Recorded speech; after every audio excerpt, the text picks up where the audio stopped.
Hi, this is Phil, and I'm here to tell you all about the Capes and Lunatics Patreon. Get early access to all of our interviews, including the monthly Chichester chats with writer and comic book legend D.G. Chichester, new episodes of classic Capes and Lunatics shows, including The Quantum Zone, This, That, or the Third, and many, many more specials, all completely uncensored. Access starts for $3 a month, full video when you pledge $5 a month. Check out the link in our show notes, or go to patreon.com/CapesandLunatics. Hope to see you there.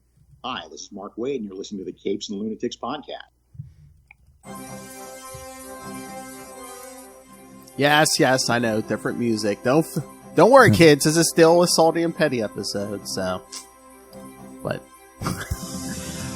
that's right. It's another Salty and Petty episode. So, remember, kids, she's a little bit salty. He's a whole lot of petty, and together we make the Salty and Petty podcast. Welcome back, or welcome for your first time. That's right, kids, because this time, if you can't tell from the music, we're talking the 85th anniversary of Superman. And, of course, can't talk Superman without friend of the show, Superman expert himself, Mr. Tyler Patrick. No, you're doing it wrong. What? The man, the myth, the legend, the expert. Oh, I thought you were going to say, it's not a bird, it's not a plane, it's Tyler Patrick. Yeah, I like this intro. There you go. What's up, guys? Hey, good. Glad to have you. I'm glad to be here. See, kids, if you would like your butt kissed too, yes, write in and maybe you can guest also. Hey, I will let you know, Phil, it does seem to be working with the social media. I just checked it. Oh, yes, it does look like that. Yes, we are streaming to the Krypton Report, Tyler's show, also social media, so. Thought we'd try this out today, this new feature from the lovely StreamYard. So now anytime we don't have a guest, I'll be like, Lilith, stream to your social media. Joke's on you, I got none, bud. It's there, you just don't use it anymore. All right. So, so I figured since, the big character, the superhero who started it all for the most part, 85th anniversary, that we should talk some Superman tonight. Everything Superman. And it just boggles my mind that, how long Superman was around before any of us were born, and how long he will last after we're all long dead. It boggles my mind. I don't know. That my wife's grandfather, so my kid's great-grandfather, was 6 when Superman came out. Oh, yeah, my grandma was born. My grandma was born in 1938, yes. So it's just like, just putting that in his life perspective. I know. Like, wow. Yeah, Superman is as old as my grandmother. So I just look at when Superman came out, Poppy was as old as Sailor. So it's like, fascinating. And again, so touch points. I was born in 1978, so the Christopher Reeve Superman movie is as old as I am. Yeah, I was born in 86. We were still recovering from Supergirl, the movie. Yeah, you got John Byrne's Man of Steel. I was about to say, I was born in 85, so me and Lilith, we had crisis right after Supergirl the movie, and we had Superman 4 on its way. Hey now. Hey, I like Superman 4. More than 3. I know she likes it more than 3. If it's good enough for Christopher Reeves, it's good enough for me. I will watch 4 any day, and I will watch 4 over 3. I've watched Superman. Thank you. I've told this story before. It took me way too long to watch Superman 3. One, because I couldn't find it until 06, when everything came back out because of Superman Returns, and I sat down and watched it, and I was like, I'll never watch this again. I just did not like it, and it was such a F you to everybody involved, man. I've watched it. Patrons, real Superman fans know. I've watched it. Don't be like time, Charlie Esser. And that was when we did our Patreon commentary for Superman 3, and it was rough. and it's like, who was the villain? Was it Robert Vaughn as not Lex Luthor? Yeah. Discount Lex Luthor, and you go discount Lois Lane, and you go on the internet. Everyone's like, as a kid, I was just horrified and traumatized when his sister gets sucked into the machine and turned into evil cyborg. I'm just saying, at least Superman 4 felt cool because you had him versus Nuclear Man, who was like, oh, cool, someone with powers, and not just a computer hacker trying to be funny. Yeah, I mean, I'll even break down the opening scene of Superman saving the plant, how long it takes him to do anything to save people, and yeah, it's just. But we're here to talk about good stuff. Not I know. See, I wish you were there for the Patreon to defend the movie with me, because the patrons were wrong. Well, Charlie Esser led that charge. Oh my god! If you're on the side of Charlie Esser discussing comic book movies, especially DC related, you're wrong. But again, that makes sense. I mean, he is a huge, he's the huge Marvel fan. So of course, how would he know? Like Superman. He don't know better. The only other Superman he knows is John Byrne, and that's because he's a big John Byrne fan. Superman 4 was like that movie that was always on TV on basic cable. Like every time I was at my grandparents' house, it just seemed. You know what? Now that you mention it, that might be another reason. So I just, as a kid, it was always there. Like I told you guys before, it took me a while to realize that what was Superman 2 and what was Superman 1, because in my brain I always just thought of them as one movie. Until years later, when I actually was able to sit down and watch just one, because I had a VHS like dub from TV, and I just in my brain was all the same movie. Well, I said, and you're right. That was Donner's kind of vision. So you're right, kiddo. I can't remember. There had to have been like a re-showing of it a few years down the line, but because there's no way I could remember it. But my very first memory is the first Christopher Reeve Superman movie. No freaking way. Yeah, that's awesome. That's what I'm saying. So it's like I can't remember that from being a few months old. I had to have seen. They had to have did like a re-showing of that a few. It would make maybe when sense. 2 came out or something. That would make sense. Yeah, they used to do double features back in your day. You're old enough to have that. You know what? They probably did, because I think I remember seeing it at the drive-in. So maybe they did like a show. Oh yeah, that was definitely a double feature drive-in. That would be fun. That'd be a fun drive-in experience. I wish drive-ins would make a comeback. I thought with the pandemic, that's where we were going. But we have a thriving drive-in that's like 20 minutes from here. Sometimes it's hard to get in, and they used to stay open until like the end of October because they would do like Halloween stuff. And then last year, for some reason, they closed just at the end of summer. But yeah, it's a cool experience. We took the kids several times. There's a few around here I haven't been to in a while, but Lilith, remember when you were here and we were driving back from the airport and I pointed up on top of that hill and I said that's the bad Walmart? Yeah. There used to be a drive-in up there. None of that used to be there. It used to just be like a giant hill, and the drive-in was on top of that hill. Thank you, Walmart, destroying yet another thing. Yeah. Unless you want to sponsor us, then maybe I'll talk nice about you. But Target, please call us instead. Target. Yes. That's yeah. Well, speaking of Target, I was going to say Walmart, Target, all of them. I mean, have we gotten any good Superman merch lately? I know, Lilith, you were saying you can't find good Superman merch. I complain about this all the time. I cannot find a Superman shirt at Walmart or Target. You know what? I mean, I haven't been to Target in a little bit, but yeah, it's used to. That's the first time my whole life I've never seen. Like, it's been like that for like the last, I'd say 3 years or so. The shirt. Let's see. I found a Superman shirt at Myers that I had never seen anywhere else. Usually at Walmart, I find like the generic, just the symbol, like that's kind of rubbery that glows in the dark. Yeah. But I used to be able to find just a Superman shirt if I wanted even to. Even just for kids. Yeah, nothing. Socks, underwear, nothing. I was actually just at Walmart, Monday? Well, not Monday, but like 2 weeks ago. How long have I been here? Like 2 or 3 weeks ago before I moved. I was picking up last little minute things and nothing. It was nothing. Absolutely cleared up. When the kids were when Solomon was born, the place that I bought a lot of baby stuff for him, they had a lot of Batman and Superman, was Kmart. Oh, yeah. Well, that's the other problem. And then Kmart's gone now. Yeah. But I had so much Superman stuff that I found there. What's so funny, what they're telling me, where Kmart's still around, they're out there in Australia now. Australia, yeah. Well, I got a buddy in Australia. I'm going to give him a call and be like, hey, buddy, want to check out some stuff for me? Hey, buddy, you want to send me up some Superman stuff from Australia? Sounds like a plan, Jan. It sucks because, both my kids, I think Solomon still has a Superman shirt, and they're both have like grown out of like the shirts they've had, the Superman shirts, because usually they have, and I think Selah's grown out of her Supergirl shirt that I ordered her from Superhero Stuff, which is overpriced, but what was I going to say? Is that just like the you have to order on Amazon. Now, like I said, when I was a kid, even Amazon's even overpriced. if there was no movie, Even if there was no movie, I guess my age is like more like Superman the animated show, but even then, like in between that, after that went up, there was always Superman merch. Like that was just like a staple. The only thing that we found is a hat. Solomon got a hat, like a ball cap for Christmas. It's a Superman ball cap. We've seen at Walmart. But yeah, it sucks because I feel like it's just kind of a staple, simple product that should always be easy to find. Is it just the problem with because merch is where they make the money? Yeah. That's why I know the brand is in trouble. I've been ringing this alarm since no offense, since Man of Steel and the Justice League movie and stuff like it. Like that, the Man of Steel merch sat there forever, and I think that's might be why we don't have the classic Superman stuff back in stock.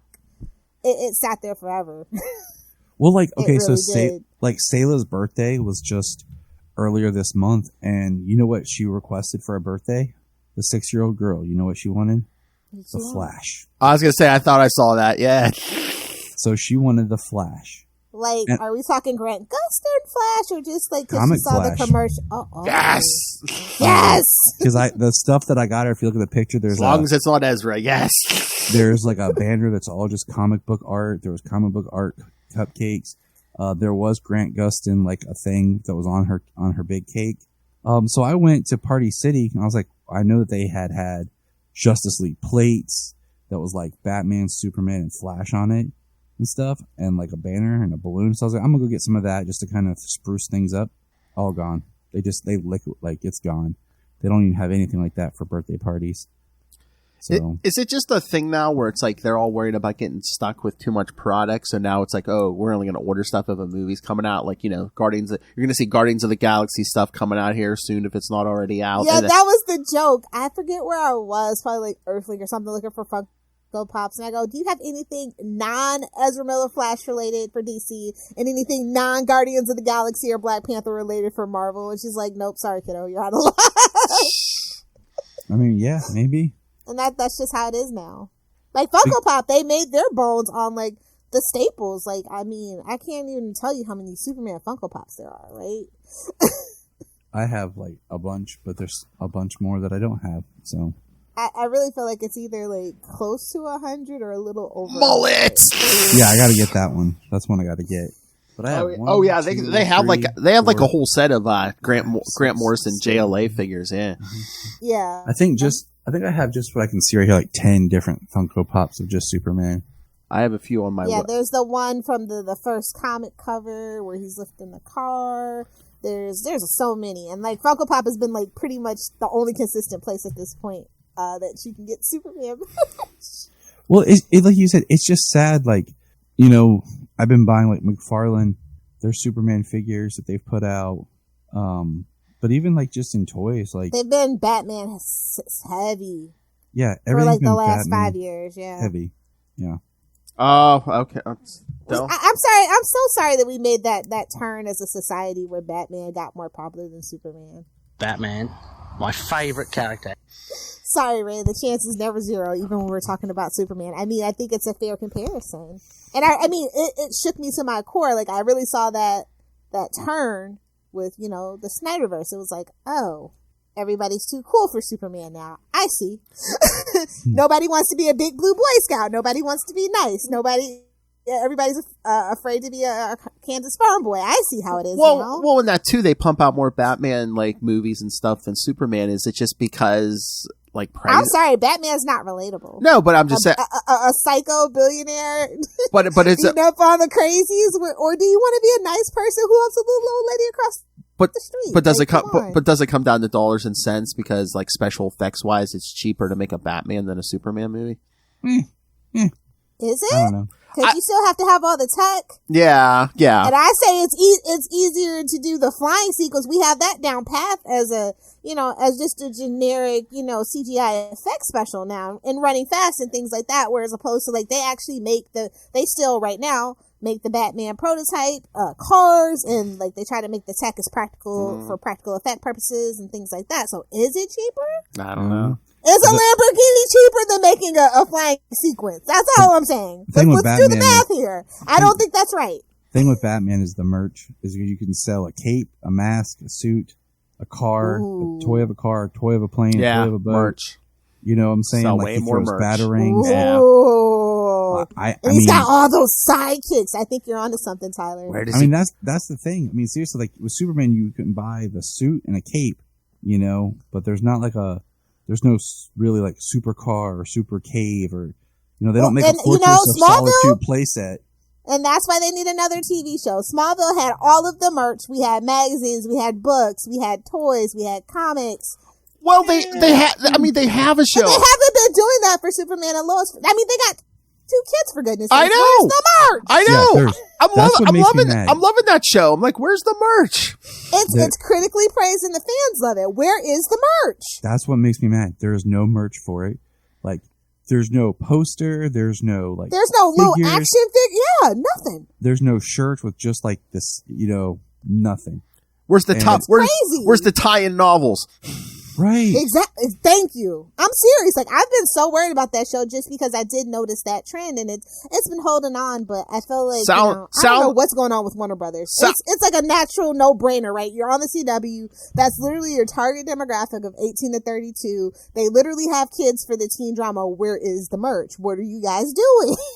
Where's the faith behind the show that's actually really, really good? And that's the problem. Shows that are really good tend to be the redheaded stepchild. It's not causing controversy. It's not making waves. You know what I mean? Let's jump back to 2016, 2017 when they had Justice League Action and they did nothing with it. Oh, yeah. They put out, I think 2 waves of toys and that was about it. Yeah.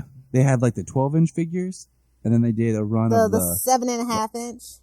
Yeah. And then they just, all of a sudden, they were just liquidated out. Same thing with the DC superhero girl. I was just about to bring that up. I was devastated. First of all, I knew it was bad when the second wave came out and they were kind of like, they didn't have cloth clothes. That's always the hair was worse. It was always, and then like they took too long to do like the TV show and the tie-in novels. And it was like, bro, you got to read the room. Either strike while the iron is hot or don't do anything at all. Yeah. They were so shocked that it was so popular and it was a girly product. I think honestly that's what they drug their feet about too. And yet we still have Teen Titans Go that'll never go away. Oh, babes, it's gonna talk about something that's gonna outlast us all. and there's no merch for it either. And this gets back to my whole rants about. Wait, no, you gotta be kidding me! I swear, I thought there's gotta be. I thought a few years ago there was. Like I used to be able to go into Walmart or whatever, and they'd have like some Teen Titans Go stuff, but now. You can't find any like merch unless you go online, like you said, like the Amazon and go that way. Yeah. But I feel like that's too much. You know, I want to be able to just walk into a store and find some stuff. Yeah, we used to be like Spencer's, Hot Topic. It's all anime now. It's like, ooh. Well, the biggest thing that hurt that, right, is when we lost the Warner Brothers store. Oh, you are so right.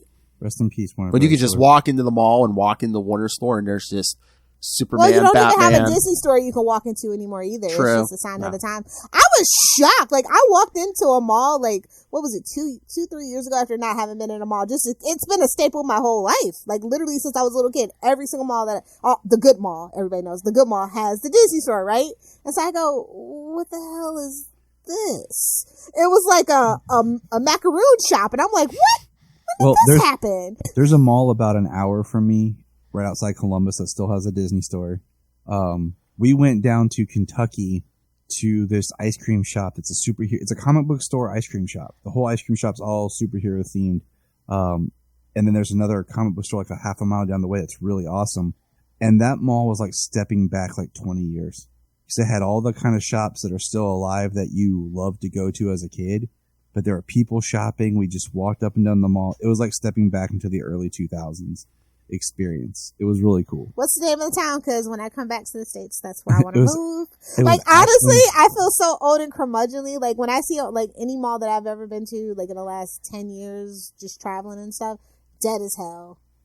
Like, I remember it used to be, like, elbow to elbow when I was a kid, man. Like, I think it's just a sign of the times. Like I said, it's Superman old-fashioned. I think he should always have a place person. Like, sure, we always need a Batman, but I think we always need a Superman for hope. Like, And when Superman's not hopeful, that's a really bad sign for society, just as well as like the comic and comic book fans in general. I think that's the canary in the coal mine. Lilith, I don't know if you, I think you feel the same way. That was my problem with the Zack Snyder stuff. I didn't feel like Superman was hopeful enough, like, inspiring hope. Like, how can he be in that world? You know, it's based off Frank Miller. Miller. I've never liked Frank Miller's depiction of Superman. I've never liked. Should I hit the drop, Lil? No. Okay. Although in Smallville, technically, if you know, Martha may have been. Whoa! She may have been. I don't know. Yeah. Oh, yeah. We were talking about that on one of the shows, Lil. Yeah, like that Frank Miller did. I mean, not just the Dark Knight Returns, but he did like a Secret Ward. That Superman Secret Years or a miniseries. It's like yes. the mid '80s or something. Yeah, it's like Frank Miller doesn't get Superman, or he doesn't like Superman. I did not like his Superman Year One. That was a weird. Yeah, that too. I talked about that a little bit too. I mean, the art is the only thing that is really worthwhile, but the story is just so.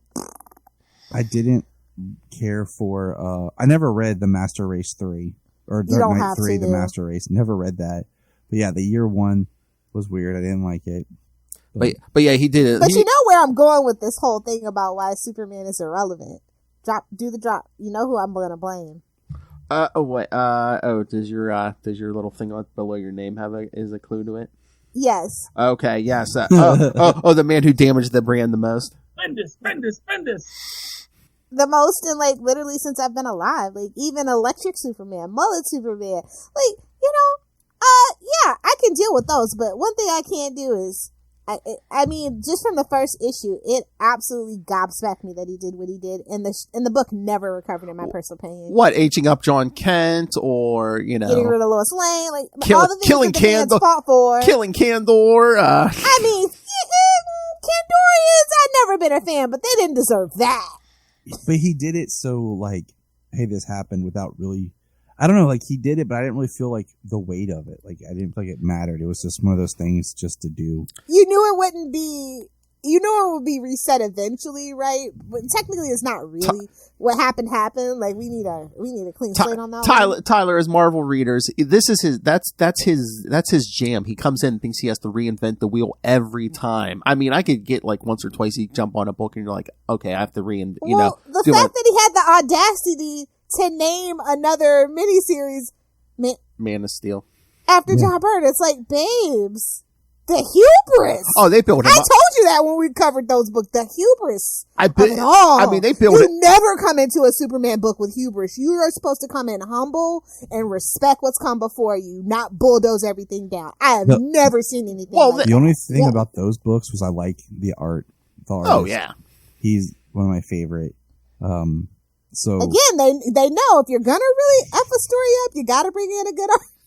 But they built Bendis up with those 2-page ads for months. Oh, I knew it was going to be a bad time when I saw that. Literally never happened ever. Not even for like Grant Morrison. There was like, wasn't there like Alex Ross? There was like, come on. There was like TV commercials. I'm like, really? Yeah, like because the average person's like, Bendis is coming to Superman. Is this a new villain? Exactly. Well, you wouldn't be wrong. You wouldn't be wrong. I mean, did you guys? Okay, so have you read Tom Taylor's Superman Son of Kal-El book? Yes. I figured you both had, but like Bendix. Bendix. Like, I mean, come on. First time I read that and he was like, President Bendix. I'm like, that's a little close, but I'm going to go with it. It's definitely metatextual. I mean, again, Tom Taylor, who I love because, his Nightwing stuff right now, but yeah. He actually gets the characters he writes. I feel like Bendis is good at so many things. Like all the other stuff they did with like the Wonder imprint and even the first like Naomi set of Naomi, books. Whoa, yeah. Good. Well, it's like we said. Like, Superman was not his thing. Like I feel like they're like, well, he's better on stuff. Let's get our money's worth. He's better Go on. ahead and do Superman. He's better on characters he creates himself, like Jessica Jones, Naomi, Miles Morales. Yeah. I would have just been like, you wanted to put Bendis on Superman, give him like his own 6-issue mini run non-continuity series. Yes, Black Label. And they did that too. Well, technically, not Black Label, but no, that's what but that's what that is now. Black Label. Yeah. That's where I think like the comic books have suffered, but like in the whole, and like the mainstream pop culture I don't feel like he's irrelevant, but like hardly anybody ever like in my circle, like I remember I couldn't get away, like everybody would talk about Superman. Now it's just Batman. Well, Batman. I feel like Ray, shut up about Batman. Batman. I mean, my favorite character. Like Jania years ago, I got her reading, some of like, when she first sat down and read Hush, and she read The Killing Joke, and she was reading different Batman comics and stuff. And she had a friend at her school, her cosmetology school, who was like, I really love Batman. And Jania asked her some questions about like the books and stuff like that. And just it translated to this girl just loved like the movies, the Dark Knight. Animated. Oh, yeah. Like she was just, and I think that's what happened. I mean, you had Superman Returns. Stopped making Superman movies. Yeah. And you had the Dark Knight trilogy go here, and it just stayed there.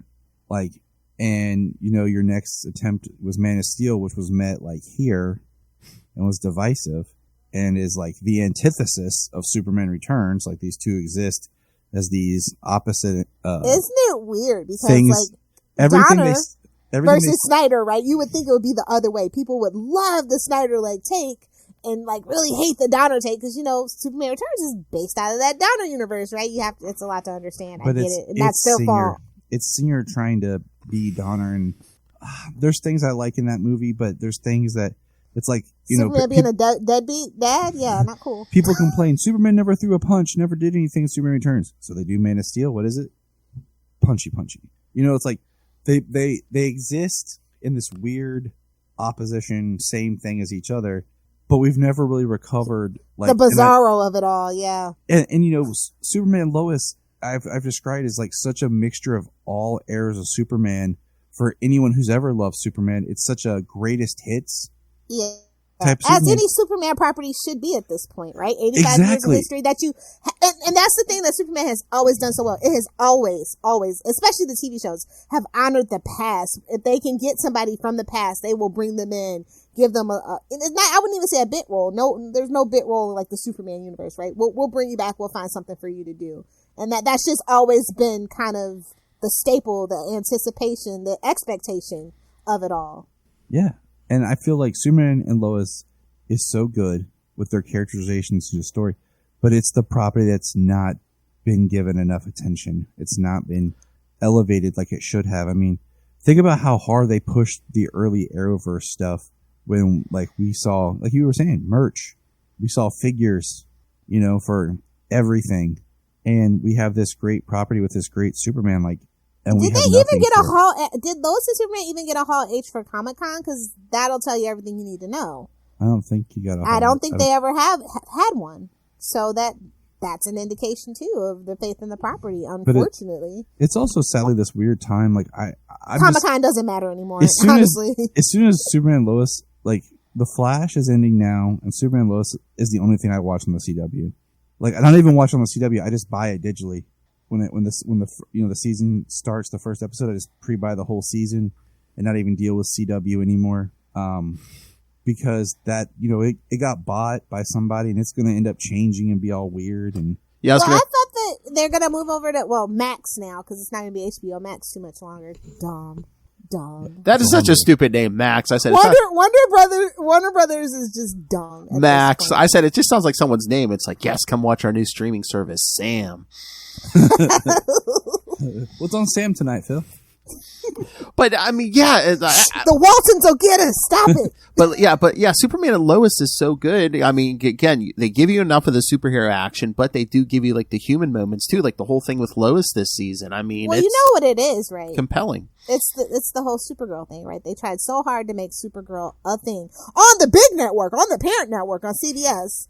And it flopped so bad it had to go, and then it's connected to that, and now they tried to like disconnect it, make from it its own Earth thing. And stuff. Yeah, but and then too, like Tyler was saying, the sale and everything, and it's just like I think the future was so uncertain. They're just like they should have instantly just put it on HBO Max because it does have good ratings and everything that I can tell comparatively, and it would be better on a wider audience. And would that give them a bigger budget too? Yeah, It well, should. what season are they in? I mean, that really Third. doesn't matter at this point when they're at season 3. Like, I say it would have made a difference if they would have done it season 2. But at season 3, every show becomes kind of just unprofitable at that point with production costs and actor costs and things like that. So they would probably try to keep it around the same. But I am just floored that Batwoman, the first 2 seasons, have a bigger budget than Superman. That is just eyebrow raising to me. Yeah, take that in, kids. But you know what? I don't know what's going on. Like, I just, every time that I just look up facts about, like, stuff about Superman and like, the last 5, 6, 7 years, I'm just like, ooh. You know what I really liked? Did you guys watch the 2-minute Hope, like, Superman thing they put out on Yes. YouTube? Oh, the Tomorrowverse. Actually, well, the new set of DC animated, new DC animated universe, that is actually based around Superman. While I don't like a lot of the voice acting and stuff, I still like the premise and the idea of it, right? Because it is kind of it is literally Superman is the foundation of that universe, right? So I am trying to really get behind that particular universe. It's been fun. I mean, we ranked the movies, and I think Superman was my number 1 ranked out of that series. But you know, I like that DC did this little YouTube video of 2 minutes, you know, like Hope, and it was kind of culmination for the 85th. But what I would really like is like an updated or new kind of documentary. Like, do you guys remember back when we had that blessed awesome thing, DC Universe, and before anyone yells at me that we have HBO Max? Yeah, no. Tell me where the Adventures different. of Superman is and Superboy. Yeah, that was so devastating once they made the switch over and they stopped kind of like having everything in one space. Like, I thought that was actually brilliant and would set them apart from Disney Plus, right? I thought that was just so brilliant, and then they effed it up. But back when that service launched, when Aquaman came out and when Shazam came out, they produced 2 like 40, 50-minute documentaries about the characters that they had on DC Universe. And it was great to like get to know these characters if you weren't as familiar with them. And I feel like we need a good new Superman type documentary just honoring the history, because even the Look Up in the Sky, which is an amazing documentary, you know, it stops at 2006. You know, because that's when it was done. So, I mean, there's been a lot happened since then. Again, nobody's like, I don't think anything in the Skyverse is worth doing a documentary on. So we're just unfortunately. It would be great to pick up and just kind of what happened, you know, with Smallville's End and the Man of Steel, what happened there, and then, you know, all the animation, like, real explosion that we had of these direct videos, where the character is in the comics, and just Superman and Lois, and then, you know, building up. I think it's up to the fans to do it at this point, because I don't think Warner Brothers cares. And I mean, you see things like kind of these homemade type documentaries on YouTube and stuff, and it's neat to explore. But I would love something, from the company itself. I hope, okay. We're Superman fans. We're doomed to eternal hope, right? Yes. And hope is the well of misery that springs eternal. But I'm gonna do it anyway. I'll quote. I think it was Philip Kennedy Johnson's run where he says, "If it's not, I apologize. I read so many comics it blends, but hope is the lie that we make true." Yep. I think it was his. Yeah. Gotta manifest, babes. Gotta manifest. I'm hopeful that somebody will come along on the main book that is just, like, grew up with Superman, that is a fan, because like those are like my favorite writers. I'm gonna be honest. Like, you know, you got your Mark Waves, you got your Jeff Johns, you got your, you know, your really old school people that just like grew up and are just steeped in comic books and like are willing to respect the history and just understand what's on their shoulders and don't let it suffocate them, but let them help them thrive. I think that we haven't really had that in a while. Somebody that just loves Superman and wants just the best for him. I'm hoping that when the Superman Legacy film comes out, there's that same kind of energy that was built, you know, because when Superman Returns came out, there was that big energy of the character again, because they were pushing merch. They re-released all the series and everything, and it was an exciting time. And I really hope that we are able to get back to something like that. I could see it to kick. I actually was able to. Oh, sorry to cut you off. Buy the Adventures of Superman. During that time, I never even opened it, but I was like, I'd never seen it in a store before, so I just grabbed it and I didn't want to open it. I just wanted to cherish it and have it there in the collection. Well, that's like when in 2006 when they released all that is when I finally had proof that there was a Superboy series that existed. Oh yeah, Most so many people never- don't know. I watched that in syndication as a child. I really did, and people don't believe me. Oh yeah, I remember seeing that in like the late '80s, and it's like I thought I dreamed it because like I never saw it anywhere It is or kind mentioned. of a fever dream. That second season is a bit of a fever dream. So, but it happened. I bought all 6 seasons of The Adventures of Superman on DVD, and then I'm working on buying all Superboy on DVD. This is harder to find and get a hold of in a good price range, just to have my collection and have that media and enjoy the character in that way, because it's fun to go back and watch like The Adventures of Superman and see how the character was depicted then and where it's how it correlates to the comics, and it's just interesting. Adventures of Superman, my favorite trope. We're going to try to shoot Superman. Oh, that didn't work, so we'll throw the gun at him. Yeah, of course.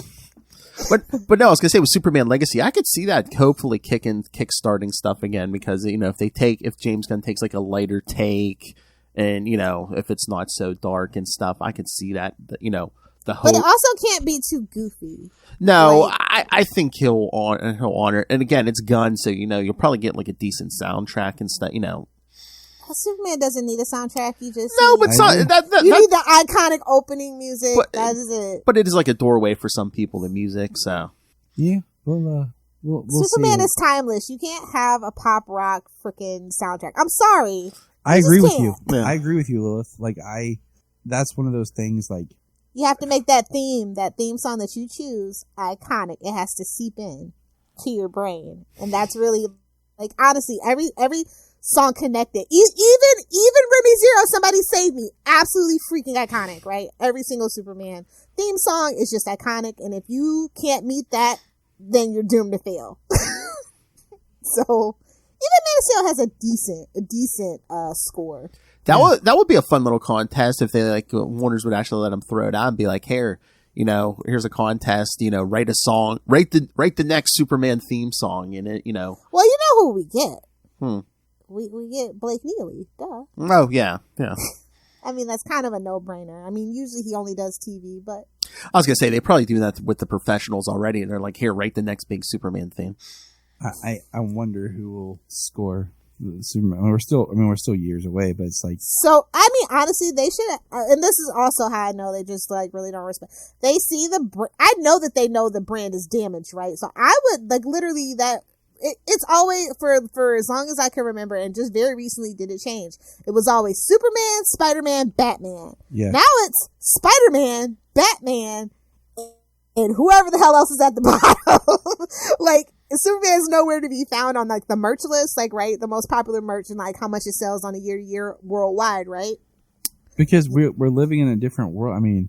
Such a different world. Because the MCU is... been I feel huge. like I live in bizarro world. I just can't figure out how the MCU got so big. But I mean, it's they made. I mean, look now, they make all the movies. No offense, but all the MCU movies recently have kind of pretty much all felt the same. Yeah, since after Endgame, yeah. And I mean, but look at they're Spider-Man. treading water to the next big threat. So look what they're doing with Spider-Man. They have 2 or 3 Spider-Man animated series, and they have the Spider-Man and his friends. So they have the Kitty series, one for the kids, and then they had the movie, and now they have the next across. Oh yeah, all those movie. Disney channels, they roll from one animated series into another. So they're constantly keeping something going for the kids, and like you said, pumping out the merch. I mean, what do they do for Batman? We're going to do Bat Wheels about his car. Because kids want to be the Batman. Don't forget Ace the Bat Hound. Although no tea, no shade, Crypto did have his own show too. Although no, I mean Batman Cape, that Batman Cape Crusader. Why is that? It's coming to Amazon. Why wouldn't Warner's hold on to that? Because they make more money selling the rights and having contracts. Licensing. Well, they're learning the Sony lesson, to be quite honest, which we kind of discussed on another episode too. But again, what about the long? They know that HBO, Max is going to be an absolute poop show, and it's not going to be around. So they're getting ahead of that to recoup their money. That's my personal theory. That Max will probably be out another 2 or 3 years. It's absolutely not with the changes that they're making and just the company as a whole. People are not going to flock to it. I see Paramount Plus becoming actually the bigger streaming service. Peacock's probably going to go away too.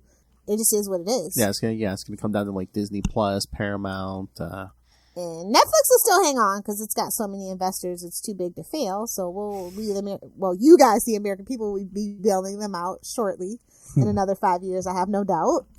Okay, what are your thoughts with the new My Adventures of Superman cartoon? I haven't seen it. We only had like the 16-second teaser. Yeah, the teaser. Yeah. Oh, okay. I did see that. I did see the trailer. Yeah. I am a Superman the animated series. Like I am a child of I'm a child of the Timverse, right? Like I just feel like nothing will match that, but I'm willing to give it a chance. But I think was it you, Tyler? I did see you ask a question. Why is it on Adult Swim? Yeah. Why is it coming under this? That answers your question, doesn't it? But then I read this whole article about how it's supposed to be produced like a family show and all this, and I'm like, well, Adult Swim is not even going to be a thing in like 2 years. They're trying to phase that out, so I am super perplexed. So I'm confused because I feel like Cartoon Network was part of what made like the DC cartoon brand suffer. After WB Kids went away, they definitely didn't know, they didn't have a place, and they just threw it there, not understanding the audience of Cartoon Network. Did they just go with the highest bidder? Or? I mean, that's how we had Young Justice. Well, it's a part of Warner Brothers too, Biggs. Oh, so. Yeah. We had Young Justice. Turner and all that is part of Warner Brothers, yeah. And Green Lantern. And then Young we had Justice. Beware the Batman. And then there were like all these which was a horrible idea for a Batman cartoon show. I'm just throw that out there. Alfred and Katana, listen. No famous villains, just like the most Anarchy. Famous villains. Anarchy was like the most like famous Killer Croc. Yeah. And then, so that all kind of just spirals down. And so then they're like, and then Teen the Titans art Go. style. Don't even get me started. So then they create Teen Titans Go, and here we are. Like I said, Teen Titans Go is going to outlast us all. Aren't they getting a second movie? But yeah, the whole Adult Swim thing. They kind of did. The whole Adult Swim thing for Superman threw me too, because I was just like, if there's besides Naked Lois Lane, who is this? John Byrne? Oh yeah, Man of Steel #4. But no, I mean, besides Spider-Man, if there's anything that you should be marketing to the kids, should be constantly Superman. On a rotation? Yeah. Superman, yes. And we haven't had a Superman cartoon in how long? Yeah, he doesn't even show up in the Harley Quinn show, does he? Yeah, he does. I told you, I'm thinking. Yeah, once or twice. Was but that yeah. like? Oh, okay. Well, the Valentine's Day That's special. They're on the couch. I know in the Valentine's Day special. Yeah, he appears a little bit in season 1. It's very small. Okay, I skipped season 1. I gotta go back and watch it, but we're about to finish up. We've been reviewing the Legion of Superheroes series because neither of us had ever watched all of it, and that was interesting just because Warner Brothers wanted to produce a Superman cartoon at the time, and they're like, well, what can we do to put a spin on it? And they create the Legion of Superheroes cartoon. But then in the second season, they introduce a different Superman. And then the way they do the whole second season, there's barely much Superman involved at all in it. Well, why is that? Why was he even in it? That's more of a Supergirl thing, but okay. And it's weird. But because you're talking, I feel like somebody didn't understand the assignment, but okay. Although I mean, old comics. I mean, Superboy was a part of them for a while. And that's season 1. As Superboy, but they couldn't call him Superboy, so he was Superman as a boy in the first season. And Semantics, the world's greatest villain. legal wording. Legalese.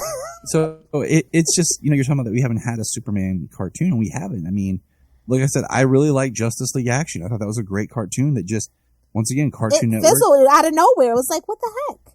And it never got the push that it deserved or the attention, and it was a really fun cartoon. It could be funny, it could be serious. Are cartoons are actual children is it profitable nowadays? Is that the question we need to be asking ourselves? I mean, think about you brought up earlier, okay, about the DC superhero girls. Yeah. Like that first run was like what, 2 or 3 minute shorts on YouTube. Yeah, and people demanded it, and it grew into books and better toys, and they then made it just 3 disappeared movies. out of nowhere. They made 3 movies, direct-to-video movies, and then when they made the show, they changed the whole look, and aesthetic, and It was completely different, but you know what? Sayla enjoyed it. I ended up buying that digitally because it was really good. Honestly, I was just so shocked that it was actually really good. It was like critically acclaimed, had a lot of fan base, but like the fan base was young girls. And again, it's like DC hates women apparently. It just seems like every time they try something, they don't they ever give take up. they don't take the care that it deserves. Like the merch, as soon as Sayla said, "I like this, Daddy," it was gone. I know. And I discovered the dolls, and they were gone. Yeah, they were gone, and it's just one of those things that's just like it's crazy because as soon as they make something for kids, they're not cultivating the next generation of fans.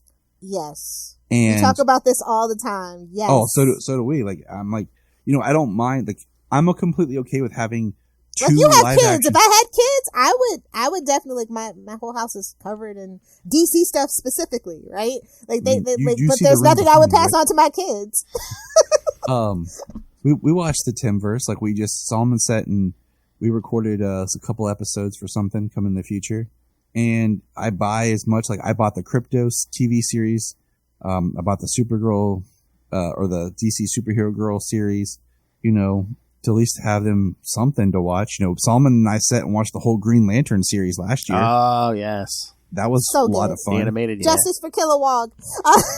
In the comics, anyway. And then Sayla just turned 6 and she was kind of in that pre-K, she's in kindergarten, but, they watched the first episode of the Batwheels and they were just kind of like, so it's like. That's definitely has to be for the toys and nothing else, right? But I don't even see a lot of toys for it. That is like Transformers type marketing, right? That's what that screams to me. I miss, you know what? I'm surprised, like, we got that really awesome 75th anniversary cartoon. Yep. That short, like 2 minute long. And like, why can't we have got something similar, something new for the 85th? Or, other than just a little clip, that they gave us to honor the character.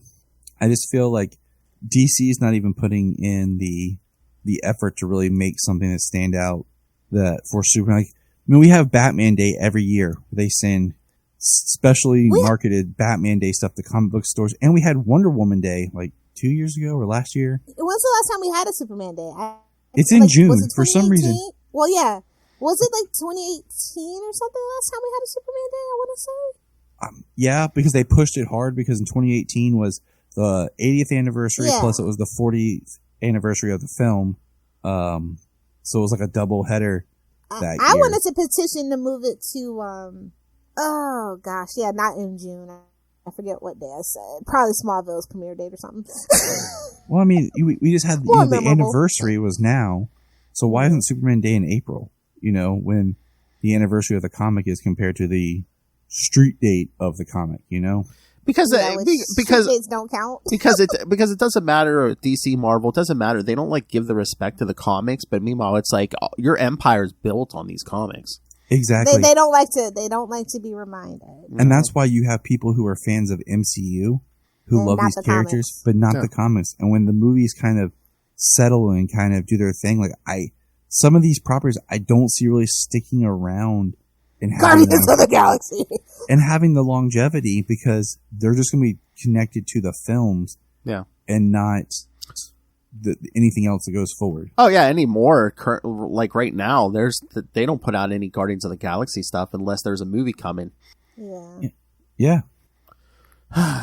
What are some of your favorite? Okay, no. What's your favorite decade for Superman, and then what's your favorite comic books overall? See, that's so difficult because I will say, I just reread. I love Dan Jurgens writing young John Kent. So, the miniseries, the Superman Lois miniseries, I just reread that recently, and I really love that because I love seeing Superman as a father with, young John. And it's so difficult to think, I also have a lot of respect for what J. Michael Straczynski had done with the Earth One. I really think that was a good series. Had a few moments that were kind of bumpy, but overall I think it was a strong, nice little tight book that you could just hand somebody hey, here's some Superman without having any knowledge or diving into continuity. all those Earth ones, I mean, the most of them were pretty good. I mean, especially if you wanted a different take and like you didn't have to know decades of backstory. And they kind of dropped it. I mean, Superman, Batman, Green Lantern, Wonder Woman, all those. Teen Titans. Yes. Wonder Woman was weird because Wonder Woman was weird. Because that was a Grant Morrison story that he had written or thought of years ago. Yeah. But I actually heard him on Fat Man on Batman talking about it. It was going to be called The Trial of Diana Prince. Yeah. And it didn't come out and became Wonder Woman Earth 1. Mm-hmm. But they were supposed to do Flash Earth 1 and it never happened. Yeah, that's what I was waiting for. Flash Earth 1. So, for reasons. There's a lot of Superman books that I've read that Flash reasons, Liv? What would they be? Is that what we're saying? Flash is all, especially in a post-Wally West world, we've always kind of had, contentions with Flash. To do with the character, and should we honor all the characters? Should we pretend like they don't exist? It's that whole Superman thing too. It's so the Flash film is actually really, really big when you think about it, and it gets really like timey-wimey, convoluted, and it's not really friendly to new readers sometimes. If they want to go back and know everything, it is a little hard to digest. And that's kind of like, allegedly they had that problem with Superman. Oh, we got to kill everybody from Krypton. He's supposed to be the last son of Krypton. And then the it's 80s, no, babes, we like all the side characters. Side characters are what make our heroes. You know what I mean? Well, I finished up a huge reread on Flash. I read the New 52 up until current. So New 52 into Rebirth and everything. I was going to say, are you reading have you read the Jeremy Adams run, like the current run? The 1 Minute War? Yeah, and even his stuff before it, because it's just Wally and his whole family. Yep, so. And I really like it, but I went on that journey with the books because it does get convoluted and everything. So I think, having these Earth 1 or just Elseworld stories that are just can be a book that I can hand to somebody. Like, hey, just read this story. Everyone always goes to All-Star Superman. Ugh. I have my own beef with that book. That is always my initial reaction. Ugh. Well, that's why I always try to pick stuff, just some random stuff, because it seems like if people I say Man of Steel by John Byrne and call it a day. Yeah, that's where you're going to start. But I mean, we're going to do a little World's Kindness. But Superman, Batman, it always seems like people always recommend the same stuff. Dark Knight Returns. All-Star Superman. I would never recommend that to somebody. If I wanted somebody to like Batman, that is not where I know. would start. Yeah. But there's just so many people, and they recommend the same stuff, and it's like, no. Try this random, couple. I'll tell you what I read that I really liked was what did they retitle it? Hold on. It's Tim Sales and Darwin Cook's Kryptonite. It was the first arc to what was the Superman Confidential. Oh, okay, yeah. Oh, yeah. I tell you what's that really only went 14 issues, unfortunately, too. Yeah. Yeah. And I read that when Tim Sale died, because it was on my to-read list eventually to review. But when he died, I went and did it. And that's a really cool read to read next to Superman All Seasons. Oh, yeah. Absolutely. My weird pick would be Superman Unchained, actually. I really enjoyed that story. That was a good one. It's 12 issues. It's got Swamp Thing. And I actually really like Scott Snyder. I was obsessed with his American Vampire stuff. And then, Jim Lee also did some of the art too. So it was just a really fun, different book. In October, I reread all of American Vampire. So good, right? I love it. I've been slowly reviewing each volume on a different podcast with a friend of mine. It's been really great to do with Chris Balga. Oh, but Lilith, I love how you're I remember in the 80s when they're oh, Superman can only be the only Kryptonian. Now the pendulum has shifted the other way. Oh, yeah. Now they have too many. I'm excited for that. Like I said, you need side characters to be foils, to shine different lights on different aspects of what it means to have all that power. Like Power Girl, can't exist with Supergirl, right? They don't need to retcon it that she's. You know what I mean? That's okay that they're two separate characters because they represent two different things, right? Mm-hmm. The aspects of having all that power as a woman, they still represent two different aspects from very different. It's very, she's almost like the Supergirl's Bizarro, right? At that point. And that's kind of maybe the point of Power Girl. Oh, yeah, do you see she's getting, I don't know if it's a limited or ongoing Power Girl. I think it's a limited. Yeah. I feel like everybody's getting a yeah. Dawn of DC limited series, but the major characters. So. Yeah, I think it's just to whet people's appetites and see what sticks. And we haven't had a Power Girl, without Harley Quinn in a while.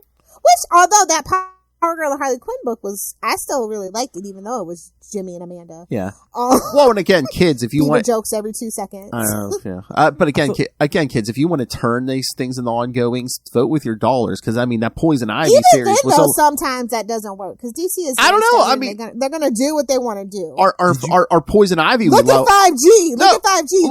That fell apart so bad, and they still went forward with it. I know, but look at Poison Ivy. That was only supposed to be 6 issues, and we're already at what 12? Was it though? Well, that's what they claim. Did you read the new Superboy Connor Kent book that just launched like last week? Yeah. I did read that. Yeah. I feel like Connor's the one character that Bendis brought back, but we're like kind of not sure what to do with. Yeah, because now I mean we already have a Superboy, we have Superman's son, so it's like. But again, we can still do that. Oh yeah. That is my favorite. We just need. It just makes Superman so uncomfortable, you know. I love it. I love that dynamic. What? He is pretty much Damian for Superman. It's like he has his son with his wife, but he also has his son with his son with Lex. His love child with Lex. Yeah. That's my favorite part, right? No, but I really feel like that's his Damian, and like that's like some issues we should really actually see, and I think that's probably why I love Young Justice so much, because they kind of address it, but not address it, right? Yeah. I think that needs to be brought back into continuity and make everybody uncomfortable. If Joker can get pregnant, we can address the love child in the room. Tyler, how do you feel about Connor and Titans? The show? Yeah. This season, it's interesting. They're kind of doing where he's taking on more of the Lex. Yeah, I don't know if that's like programming or what, but yeah, he's already shaved his head and stuff. Up until now, I liked what they did with him. I mean, Titans has definitely had its hit and miss with the writing period. Oh yeah. But I've liked his depiction of being more childlike than just being angry, much like, Young Justice Connor. But I feel like I wish he would get more screen time and more story development. Well, unfortunately, we all know where the bread and butter of that TV show is, and it ain't him. So. Yeah, considering season 3 was just basically a Bat Family show. Gotham, yes. It's like, babes, don't you know Gotham Knights is coming? Sorry, didn't mean to take. After episode 3 of Gotham Knights, I can't get through a whole episode of that show. I've been trying every week, and I get like halfway through, and I have to stop for some reason, and then I'm just like, I'll just erase it off the DVD. It's my in the background while I'm doing something else show. Oh yeah, I can't just sit there and watch it. Yeah, if it's on, I have to be doing something. I gotta be on the computer or something. Just because I'm more interested in seeing how they do the Court of Owls and how they make Misha Collins into Two-Face. Yeah. Misha Collins is Two-Face. As a Supernatural fan, I can say this. Yeah, the F, right? And he hasn't become Two-Face, and Batman's already dead. Yeah, it's weird. Because Two-Face is my favorite Batman villain, so I'm just curious about how they do it. So that's kind of like. Well, the answer is not very well. We all see this coming a mile away, right? So I'm just curious when he appears. So I just kind of turn it on in the background while I'm like folding laundry or, like you said, on the computer. So it's not my full attention. Well, I got worried the little bit I did see this week. Stephanie Brown did go to see her father live. So I don't know if they have plans for Clue Master. Is it comic accurate? Probably not. He's a game show host. What I feel bad for is Scott Snyder, in the sense like they're all these things are like mining his creativeness, and they're not doing it great.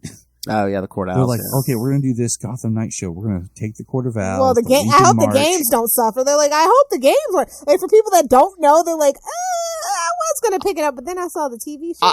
I knew the TV show was gonna be horrible anyway, but before it even started on social media, the makers of the game were like, yes, we have nothing to do with that TV show. Nothing. I was like, oh god, they're already disavowing it.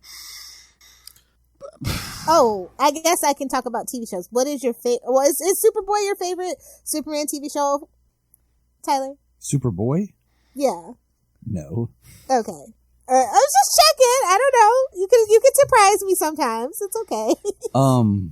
Yeah. I mean, I try, but I've been watching Superboy. I went straight through season 2 last year, and then we reviewed it. We're going to pick up season 3 later this year and watch it and go through it. I love Smallville. It's my favorite Superman TV series, but It's my second favorite. Superman and Lois. Yes. Adventures of Lois is, the Adventures. Lois and Clark. It is my favorite Superman TV show ever, hands down. It's so weird of just like looking at, like, I put a poll up about what was the best Superman based series first season, just the first season. And it was a really good discussion amongst people because all of them have really good, strong first seasons. I think Lois and Clark has a great first season. Superman and Lois had a great first season. I think Smallville had a good first season. This is the thing when you talk about like a Superman show, it's not a Superman show; it's a Clark Kent show. And that's always kind of the debate. And that's the debate. So that's why I say, if we're talking Superman, not a good first season. Clark Kent though, hell of a season. But I mean, Smallville was such a good show, but is like the built-in weakness where it's like you have to drag it out because it's like we can't be Superman yet, can't be put that suit on yet, can't fly yet. Well, that was the mistake of them not canceling it and turning it into Metropolis and letting it grow, but also Tom Welling's unwillingness to put on the suit.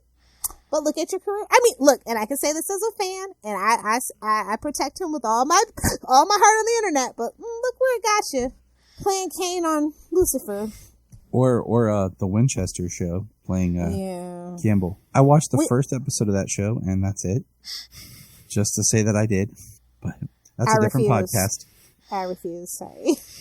I like the thing that Jensen Ackles pulled, and I'm pissed at Kripke too. So I on principle, I can't do it. Makes sense. It's fan fiction from every account that I've seen. It's just pure Jensen Ackles fan fiction. We were talking about comics and stuff earlier. I really like those Superman Red and Blue books that they did, like a year ago, maybe 2 years ago. Time just kind of starts to run together. I thought you were going to say electric. I was going to say you and Phil can do the podcast. Hey, that's my thing. But hey, Tyler, Tyler, I have the perfect name. If someone wanted to do a podcast just on the '90s Superman, you would call it Electric Mullet. I'm a spit curl kind of Superman girl. Sorry. But when they did those collections of short stories, like 4, 5. Instead of red, white, and blood like everybody else was doing. It was like, Marvel was doing all that. Superman blood. Yeah, Marvel was doing the black, red, and blood and stuff. But Superman, because they were spun because Batman did the black and white. And they did the black and gold for Wonder Woman or whatever. Yeah, no, I forgot about that. Yeah, the that red and blue series was good. I really love that because I just love that you got a lot of different creative voices on the character, and it was not continuity. They could do these little stories. One of my favorites was Martha just talking about her son, comparing, like, there was one of all these old women talking about their sons and what they were doing, and Martha's saying something, but then we see what she's saying and what it actually is, of him doing stuff. But I feel like we needed a special 85th anniversary, not a reprint or anything like that, but a special book. They really only do 10s, to be quite honest, unless it's the 75th. So I'm just it just feels like it's still something big, 85 years of this character. Call me when you get to 2000. I feel like that's Warner's kind of stance on Superman at this point. I mean, they got 15 years. I mean, they're gonna have a big anniversary coming up here in 15 years. Man, they better start building to that. Does Warner Brothers care about Superman? I don't think so. I mean, it's even how they tried to make a big deal out of the death of Superman's 25th anniversary, missing the whole point, Yeah, and that was a flop, by the way. The thing that they tried to do for it was a complete and utter flop. See, that's my big beef is anytime anyone tries to recommend the Superman stories, I swear, Death of Superman is always at the top of the list. I'm like, how can you give that to somebody? It's that defeats the purpose. I know. I'll tell you this. I actually prefer the funeral for a friend. Yes, that is actually a perfect story. Which is sad, but he's not even in it for the most part. It's what he means to everybody in the world and the implications of him being gone. And like I said, Amanda Waller may have said, "The world always needs a Batman." She is incorrect. The world will always need Superman, and I think that absolutely proved it. And it's like, oh, something killed Superman? I better stay away. Well, that's like and he's still running around. They're like, yeah, he's still running around. Get out of here. Beat it. Scram. Well, that's like, and I know you mock it, Lilith, but like the Reign of the Supermen, they, all four of those Supermen kind of showed you. It's like, not that I mock it. I mock the cash grabbiness. Oh, There's some good stuff in there, definitely. But the cash grabbiness, like I said, they basically only did it to break it up into the 4 books for the merch. Yeah. And it broke the comic book speculating overall breaks any industry, right? But like, it really was like contributed the most to the crash of the comic books in the 90s. But that and Nightfall and Spider-Man's Clone Saga. But but the 4 Supermen basically shows you, it's like, it's not easy. You can't just slap an S on your chest to be Superman. Yeah. Yeah, Superboys. And like, I think a really good conversation, Phil, to like throw out there to your listeners is, what are Superman stories or arcs that you would recommend that aren't the common graphic novels that, like we said, that everyone throws out? I got one for you. Superman Family Adventures. And that's pretty recent from 2012. Oh, you mean Have you ever read that? The kids' books? Mm-hmm. Yeah, we read them all last year. I actually did it as like a summer reading program type thing. I got all the books. I even bought, hold on a second. You guys keep talking. I'm going to grab some. Of course, Tyler's got all the merch. I wish I could be on camera right now because I would talk about my most prized possession that I actually just acquired. It's still in the wrapping. It's Superman the Wedding Album from 1996. Oh, I have that, but you just bought one. Oh, nice. No, I mean in the wrapping. Immediately when I first got it. That's so good. Yeah. They have a Wonder Woman based one too, but that one I thought was so cute, and it just encapsulates everything of what Superman kind of means to me. You know what I mean? Like they get it. So he put this out. And it's kind of like a prequel to those family books. And so I bought this just recently for the kids, and I got to meet Art, and he signed it and everything for me. Oh, Art is so sweet. And he wrote a little thing for my kids in there. And because, like I said, last summer... Art Balthazar, for those that don't know, last summer, we just did it to help Solomon practice his reading. And what we do is, we went through the whole series, and I would do a couple of characters in it. He would do a couple of characters and stuff. I said to him, I'm like, this would be the perfect Superman cartoon series for kids.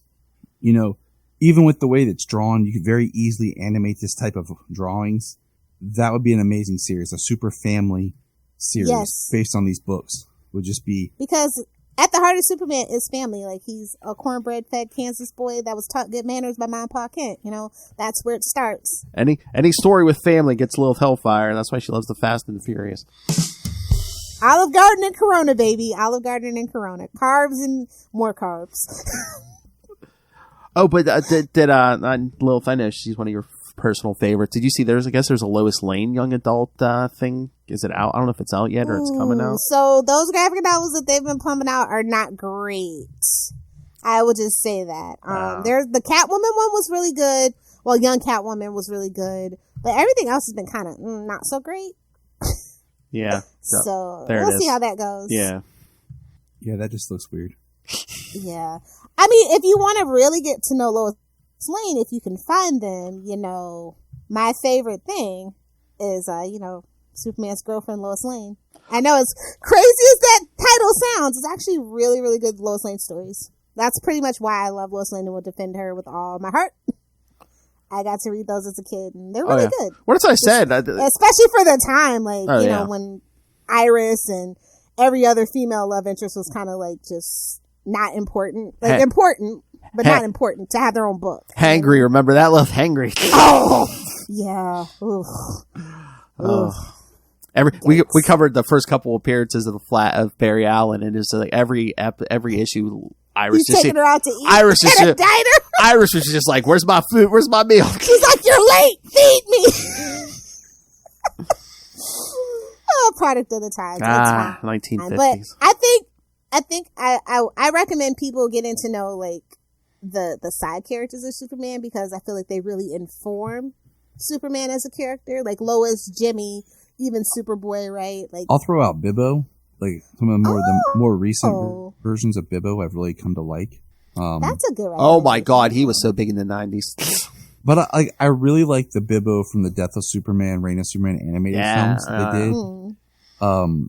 I think because, and going back to the story of the funeral for a friend, like just the whole like Bibbo kind of represents, he's like a fulfillment, and so is Steel in a way of what Superman's mission is of inspiration, of making people better and look out for each other. Bibbo's not out on the streets fighting crime, but he's doing what he can to serve his community and serve people, and that's kind of what Superman's whole thing is about. So I think he's a character that could really use, and I'm surprised that we haven't even got a cameo of him in Superman and Lois when they've gone back to Metropolis. He was definitely a character that I had. Do those writers even know who that is, though? No offense. I mean, a lot of those TV writers are not familiar. I mean, that'd be kind of fun if you moved to town and like bought the diner or something, and you just saw him like behind the counter and stuff. Lilith, do you remember Benny from Supernatural, like season 8? I do. Yeah, I think he would be a great Bibbo. Oh, he would. You're absolutely right. Keeping that CW casting and everything. That's my I can't remember the actor's name right now, but that's my casting for Bibbo. So. Throw it out there. Tag the writers' room. Like, what would be great? And I even got your cast picked out for you. There you go. They're like, you know what? We are running out of ideas. But Superman and Lois must be good because I saw it. I thought I saw something and they said, oh yeah, it's going to get at least another season or two. My theory is it's going to go 2 more seasons, and Superman not Lois on CW though. It's going to end in 2025, right in time for Superman Legacy to come out. Yeah, maybe. Just like how Flash is ending, and we finally are getting that damn Flash movie. Oh, I think it's hilarious. I remember being at work the day after the Flash premiered on CW. I probably was texting Phil, and I was sitting there at work at lunch, and that's when they announced. We all remember where we were that day. Ezra Miller, officially, Jason Momoa as Aquaman, and Ray Fisher as Cyborg. F in the chat for Ray Fisher's career. F in the chat. So they announced all of them, and then they announced the Flash movie, and I just remember people popping up online like, wow, the CW just had its highest ratings ever by debuting the Flash series, and then the next day you announced this. And then, like you said, here we are. 9 years later. The Flash is going to end. They did a whole 9-year run, and we're going to get the Flash solo film. So it's and it's not even technically a solo film, right? He's got every damn cameo in the book. You got your Batman, you got your Supergirl, you got your... My thought on the Flash... 2 Batmans, as a matter of fact, if I'm not mistaken. I mean, everyone here can cover that. I mean, you got you got Batman in there, you got a Supergirl in there. I mean... It kind of makes me... Like, I chalked the Flash movie kind of up to Civil War, where technically it was a Captain America movie, but it was also like Avengers 2.5. So... Yeah. No, every Captain America movie is technically not his own movie, so... I've had that conversation. People get mad at me, but it's true. Even Winter Soldier is not about him. I mean, Bucky, and then you got Black Widow in there. Yeah. Natasha steals the show. She also steals the show in Iron Man 3, but that's none of my business. 2. We don't talk about Iron Man 3, the most throwaway Marvel movie there is. No, that would be Thor: The Dark World 2. Thank you very much. Yes! At least Thor: The Dark World introduced us the Ether, which is an Infinity Stone. So at least you could say that. Respectfully, no. Thor: The Dark World is Thor's. Yes. We stand as the Iron Man. We protect our we protect our captain of bad life decisions. But my thing with Iron Man 3 is nothing in that movie has any bearing. Oh my god, there was too many empty armors flying around. Oh my god. But no, even that. Look, he figures out Extremis, which is supposed to repair cells, and doesn't use it on Rhodey. He gives him metal legs. He's a bad friend and a bad man. No. The biggest plot hole in Iron Man 2, that thing in his chest is killing him. In 3, at the end of 3, I'm just going to take it out of my chest. Right. He has this, the whole, that gets removed. The whole thing about Iron Man 3 is him not being back in the suit. And then the next movie is Avengers 2, and he's right in the suit with nothing but anyways. That's a Joss Whedon issue. Much like our Superman problem, that's a Joss Whedon issue. Oh. Anyway, I'm still hopeful that they can fix the brand. I think we need to start with definitely getting a cartoon, getting that next generation into Superman, and not seeing him as a big blue dork. I think that's the problem. Yeah. Honestly, he needs a modern reinterpretation, but not something so far from what he's supposed to be. We need another TV show or a cartoon that's just flat out to put the merch on the shelves and make people interested. I think Tyler on Superman and Lois has found the way of really blending the character and making him modern, but making him relatable. and really crafting a very good character. And the only downfall I say is the show has a lot of great characters in it that sometimes is sad because it takes, story and time away from Tyler's characterization of Clark and Superman. But I think that is where we need to be with that character. Because it is okay to believe in good. It is okay to believe that there are good people, good things happen, and that you can be nice. Not everyone has to be broken and brooding. You can be hopeful and kind, and it is believable. I mean, so many people say he's, that type of person or character is relatable or not true, and I'm like, that's the reason why we need the character. Well, I mean, more than anything. Yeah, I mean, we're in the era where it's like, oh yeah, you have to have a dead relative or something to become a superhero. Because it's like Barry Allen back in the day was just a superhero because it was the right thing to do. Right. Now, let me ask you guys this question with Superman. Do you feel that Pa Kent's death, is what, like in Superman the movie, Pa Kent dies and it kind of pushes him off to go on his quest and become Superman? Or should he just go and do it because it's the right thing to do? Well, I also feel like his parents kind of were afraid what that would mean for him to like go out into the world and be a superhero. Especially like think about nowadays, like, oh, you're an alien. They're gonna hate you when they find out they can't shoot you. When a cop finds out they can't shoot you, that whole thing. Like, I think that they have every right to be hesitant about sending him out into the world to being that force of good, and they don't want to push him out of the nest too soon. I think that's actually the conversation.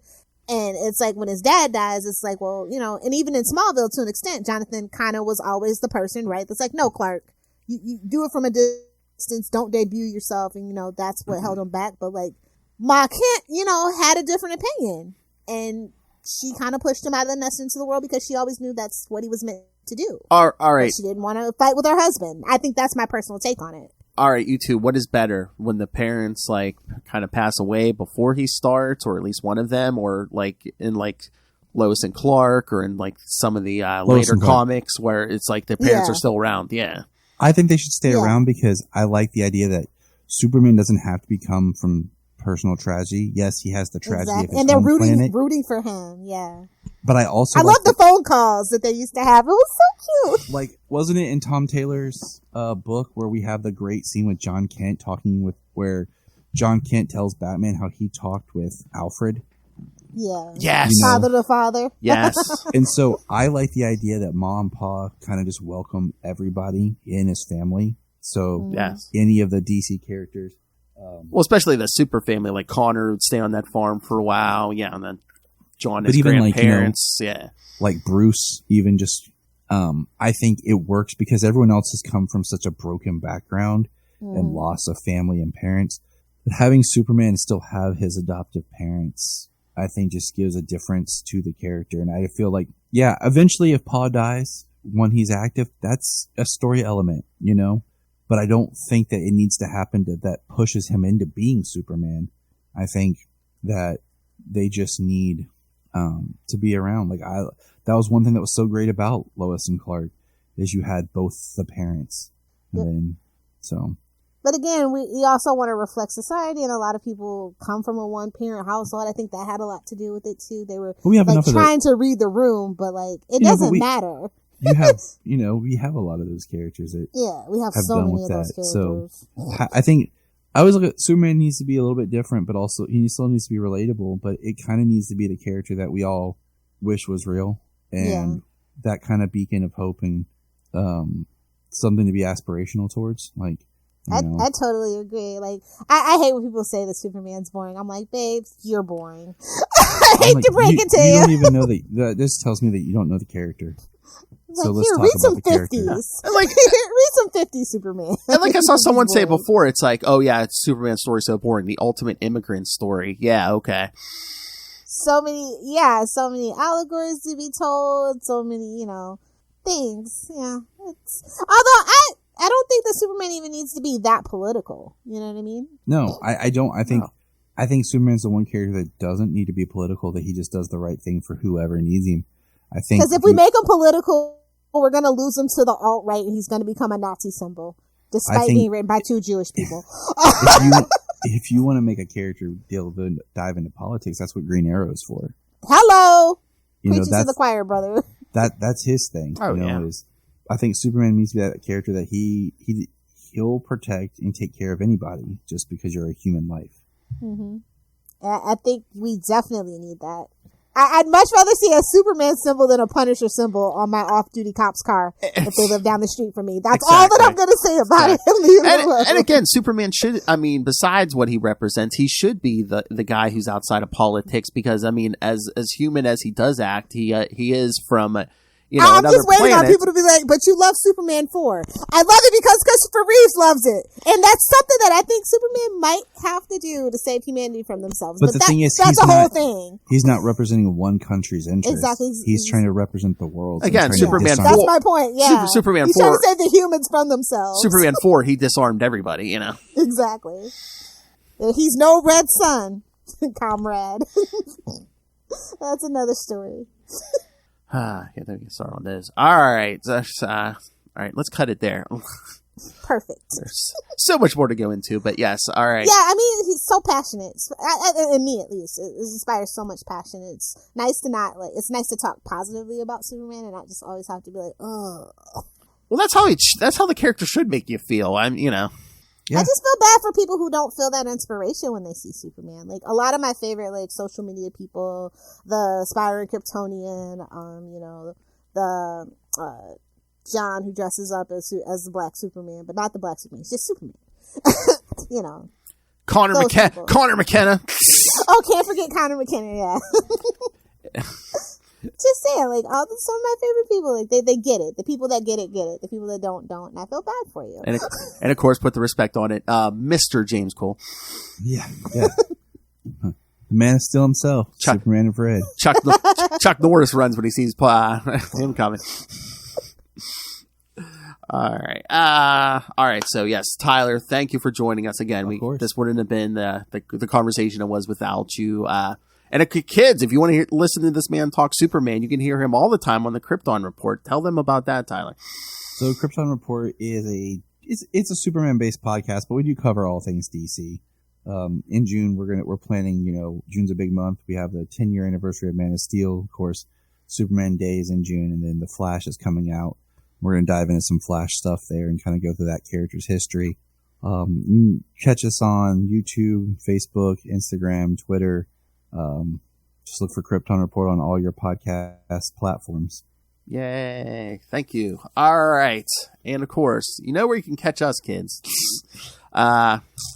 Email next episode, Lilith. We're gonna have to talk that Green Arrow #1 because in honor of Stephen Amell's appearance on the Flash this week. Yes, we are going to cover the Arrow series next episode on Salty and Penny. So send us all your thoughts on that. Send us your Superman thoughts. Yes, that's gonna be it's my party, and I'll die if I want to. It's going to be a very interesting episode. Hey, I liked it. The Flash actually showed up for his own show. I liked it. Let's not even go down that road. I was so mad when they just all of a sudden did these 3 episodes in a row of crap. Fillers! Shortened last season, and they're doing fillers.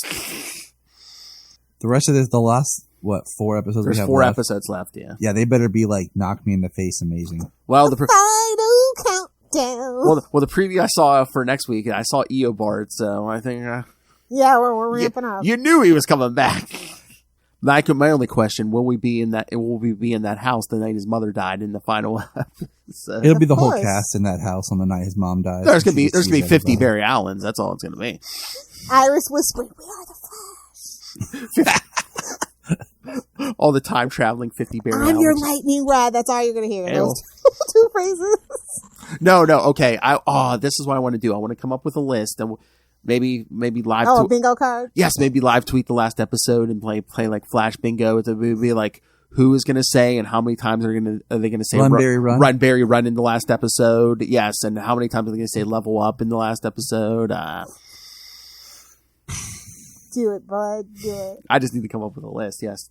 How many versions of Eobard will we see? Will we see Tom Cavanaugh and we should Matt Leshner? Yes.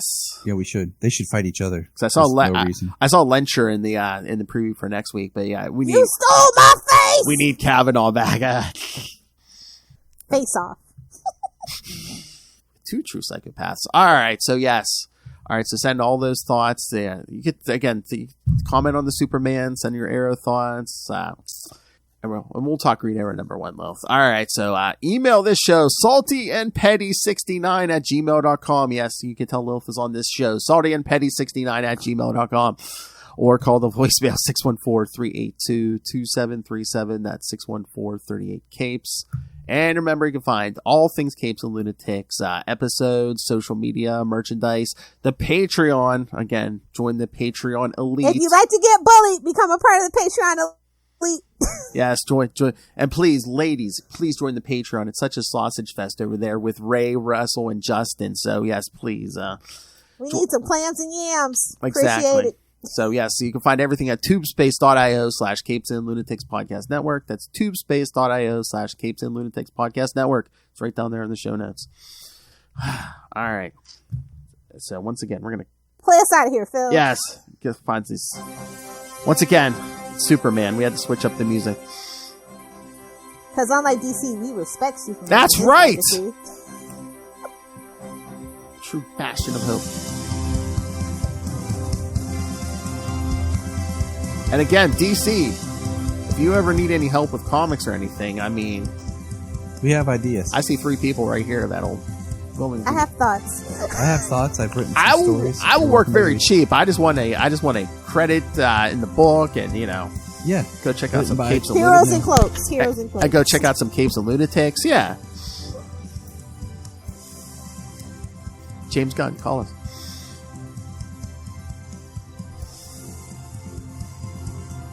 That would be an interview. Just talk about Super the whole time. Exactly.